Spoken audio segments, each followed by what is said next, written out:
Hi friends, Miss Onesi here. Welcome back for week 7 of distance learning. We're getting towards the end here, so let's finish out strong, okay? If you have your packet in front of you, you should be on page 354, and it's going to say Lesson 22, Interpreting Visual Information. Okay, so make sure you are on that page and you have a pencil all ready to go. All right, so this is what the page looks like. So in this lesson, we're going to be reading science texts about the sea and thinking about the types of visual features that are used in informational text. Okay, so let's direct our attention to this learning target right here, and let's go ahead and read this together. It says, by figuring out information that is shown in charts or other visuals, you will gain a clearer understanding of a topic in an informational text.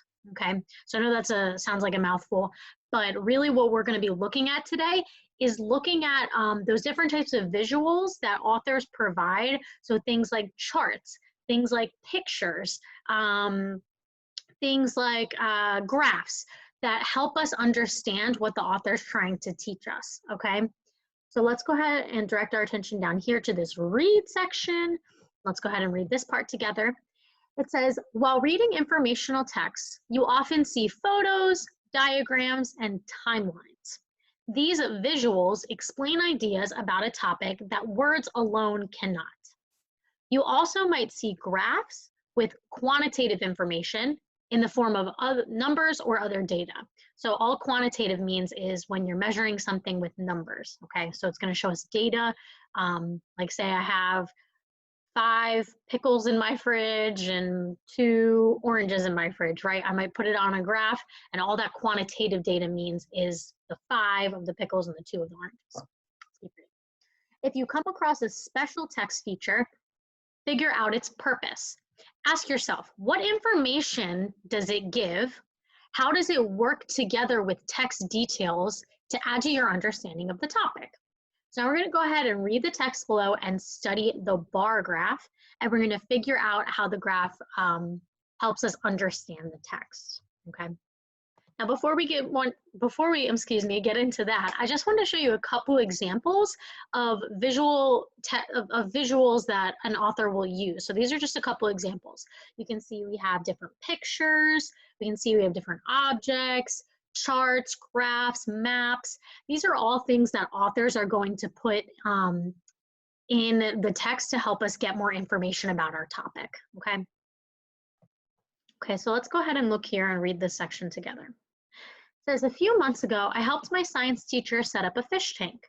The tank has 3 types of fish. The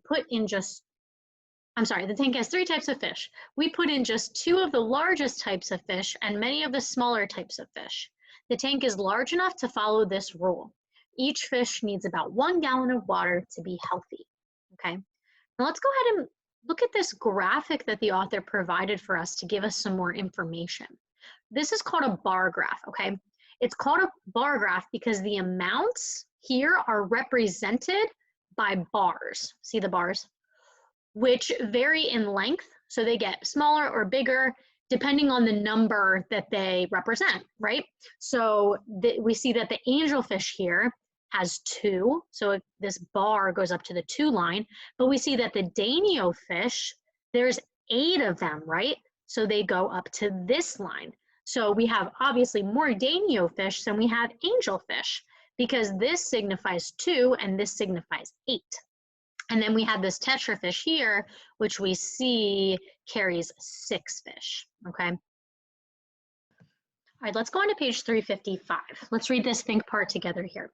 It says, were you able to interpret, and interpret just means figure out, the information in the text and graph?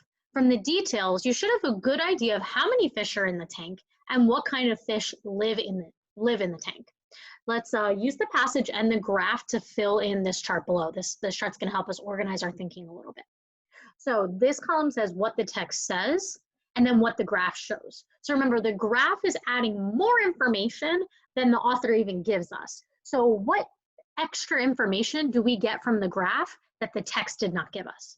So we see here that the text says the tank has 3 types of fish, okay? The tank has 3 types of fish. So what does the graph show that gives us more information about that piece of evidence from the text? The tank has 3 types of fish. Let's go ahead and look at our graph real quick. So it shows me here that there's 3 different kinds of fish, and the graph actually shows me what those 3 types of fish are. So that's the extra information they give me. Let's go ahead and write that into our chart. Let's see if I can write this with you. So I know from the graph that the 3 types of fish in the tank, and then I'm just copying the names from the graph, right, are angelfish, danio, and tetra. Okay. All right, so what else does the text give us? What other information does the text give us? So we know that the tank has 3 different types of fish. The text also says we put in just 2 of the largest type of fish. So what does the graph show us that gives us more information about that piece? It shows us that there are only 2 angelfish. So angelfish must be the largest type of fish, right? Because it says, they say they only put 2, the largest fish are the ones that they only put 2 of. So what does the graph show us? It shows us that there are only 2 angelfish in the tank, so we know that those must be the largest, okay? So let's go ahead and look at this next section. It says, compare the information in your charts. Okay, what inference or guess can you draw about the minimum number of gallons the tank should hold? So it's talking about gallons of water. How much water should the tank hold? Use information from the text and the graph. Draw a picture of the fish in the tank to help you answer. Okay, so the first thing they want us to do is to draw a picture of the fish in the tank to help us answer this question. So I have to go back to my chart actually to figure out how many fish are in this tank. So let's go ahead back up to my chart here. So I'm looking right here at this. So I know I have 2 angelfish, which are bigger, right? So when I draw my tank, I kind of want to make those a little bigger. I have 8 danio fish and then 6 tetra fish, okay? So I'm going to do my best to draw a tank with, let's see, we have 8 danio, so I'm going to draw 8 smaller fish and 6 tetra. So I'm going to draw 8 and then 6 smaller fish, add that together. I have 8 plus 6 is 14. So I'm going to draw 14 small fish. Let me do that and then I'll come right back. Okay, there's my tank. Look how terrible it looks. But we can what we've represented here in this diagram is that we have 14 small fish.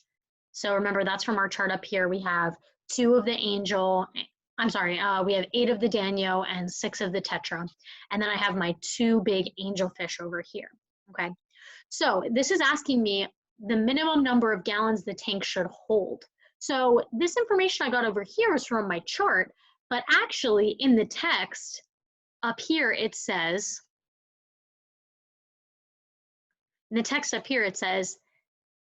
oh, I can't get it, but it says each fish needs about 1 gallon of water to be healthy. So if I have 14 fish in my tank, let me annotate this for you. If I have 14 fish in my tank and they each need 1 gallon of water each, I'm going to do 14 times 1, and that'll be 14 gallons. So we know, we can infer that the tank has at least 14 gallons of water, okay? So next thing we're going to do is we're going to read a science article with 2 diagrams, okay? So being able to analyze these visuals, right, being able to look at and study these visuals is going to increase our understanding of the text. It's going to help us better understand what kind of information the author is trying to give us. Okay, so this is going to be the text that we're going to be reading. The title is Features of the Ocean Floor, okay?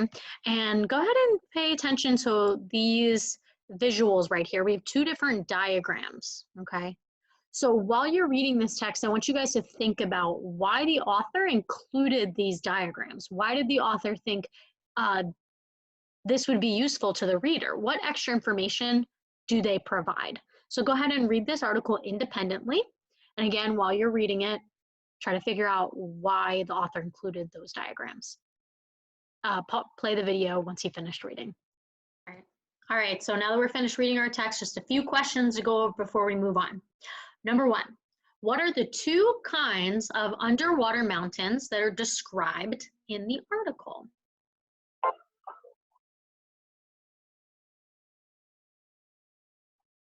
Okay, so the two different kinds of underwater mountains are called seamounts and ocean ridges. Okay, number two, how does the article say the ocean ridges are arranged on Earth?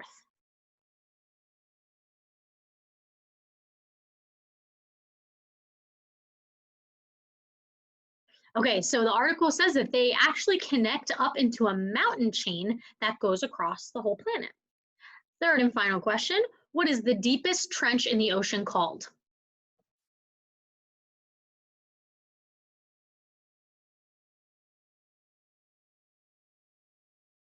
So we know that the deepest trench in the ocean is actually called the Mariana Trench.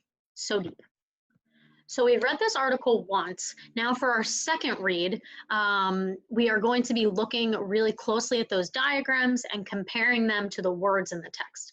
Let's go ahead and read our Explore question so we can know what the focus of our second read is going to be. So it says, how do the text and diagrams work together to provide information about the ocean floor? All right, so let's go ahead and look at our Think section. It says, use information about the abyssal plain and the Mariana Trench to complete the chart below. Identify what you learned from the text and what you learned from each of the diagrams. So this item is, it's asking me to identify details about the abyssal plain and the Mariana Trench that come from both the text as well as from the diagrams. So I'm going to start by rereading that first paragraph. Let's go back up here and reread this. So just picture this, you're in a submarine right next to a continent. Looking down, you see part of the ocean floor called the continental shelf. Now head out to sea, the ocean floor drops away to form the continental slope. You might pass through a range of seamounts or volcanoes rising from the ocean floor. In time, you'll reach the abyssal plain, a dark realm with deep valleys called trenches. Finally, you might encounter long, snake-like ocean ridges that rise from the ocean floor. They connect to form a long chain of underwater mountains around the planet. So paragraph one is, it's describing an imaginary journey out to sea, and it tells me what I would see along the way on the ocean floor. So this sixth sentence here, it tells me about the abyssal plain and describes it as a dark realm with deep valleys called trenches. So I'm going to write that sentence about the abyssal plain in column 1 of my chart. Now I'm writing this here because that's what the text says about the abyssal plain, right? What information does the text give me? It says, in time, you'll reach the abyssal plain, a dark realm with deep valleys called trenches. Now we know that there's more information to be learned about the abyssal plain because not only did the author give us this text, they also gave us a diagram. So this chart is asking me to look at the diagram called features of the ocean floor. So let's see what we can find out about abyssal plains from this diagram right here. So I'm going to go back up to this diagram. So looking at this diagram right here, I see what the features of the ocean floor actually look like, including the abyssal plain and one of its trenches, okay? So I see my abyssal plain here, and I also see it coming to these trenches over here, okay? I see that the ocean trench is the deepest part of the ocean floor. Look how deep it is. It goes even beyond these abysses. It's so deep. And so I'm gonna write that in column 2 of my chart, that it is the deepest part. These trenches are the deepest part of the ocean floor. Let's go ahead and write that. Okay, so I wrote that here, that the ocean trenches are the deepest places on the ocean floor, even deeper than an abyss. So I'm gonna do the same thing for information about the Mariana Trench. Okay, I'm gonna look at what the text says first, write that here, and then I'm gonna look at what the diagram highest and deepest places on Earth gives me and compare that information. Okay, so from reading paragraph 2 and from looking at that diagram, I found in paragraph 2 that it talks about the Mariana Trench, and it says it's the deepest trench in the world. That is the Mariana Trench in the Pacific. And then from that diagram, highest and deepest places on Earth, that gives me some even more information about the Mariana Trench. It tells me that the trench is about 7 miles deep, whereas Mount Everest, the highest point on Earth, is only about 5.5 miles high. So we know that the Mariana Trench is the deepest thing on this earth. So that's all we're going to be going over today. I highly encourage you guys to keep reading these articles and finish up the rest of this packet. There's so much interesting information about the ocean and everything that's down in the ocean that we might never see with our own eyes, right? So go ahead and keep reading those. Of course, if you guys have any questions or concerns about the packet, feel free to call me, text me, email me, whatever it is, whatever's easiest for you. All the information to contact me is always going to be in the description box below. Okay, I love you guys, and I will see you next week for our final lesson. Bye.